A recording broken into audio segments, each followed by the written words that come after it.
अस्सलाम वालेकुम। सर दर्द का जो इलाज है ना वो कामयाब मुमकिन है। पूरे सर का दर्द है या दाईं साइड का दर्द है या बाईं साइड का दर्द है, आगे माथे का दर्द है या जो भी दर्द है, लेकिन उसकी वजह, उसका असबाब तलाश करना जो है वो जरूरी है। और असबाब जो है उसका, अब दर्द तो सर की है मगर असबाब कई होंगे, यानी कि वजूहात कई होंगी। ये वजह तलाश हो जाए तो सर दर्द का इलाज फौरी मुमकिन है। उसमें वजह क्या होती है?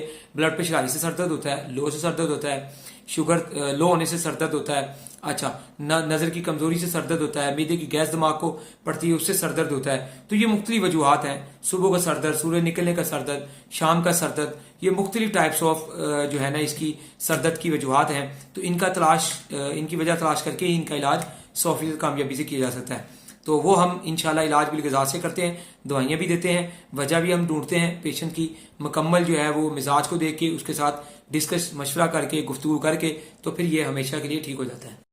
तमाम ओवरसीज जो है, आउट ऑफ कंट्री के लोग जो है, मुल्क से बाहर वाले लोग जो है, ठीक है जी, कोई भी मेडिसिन दवाई मंगवाना चाहें तो उससे पहले आप हमें वीडियो कॉल जरूर किया करें ताकि हर तरह की दो नंबरी और धोखे फ्रॉड से बचा जा सके।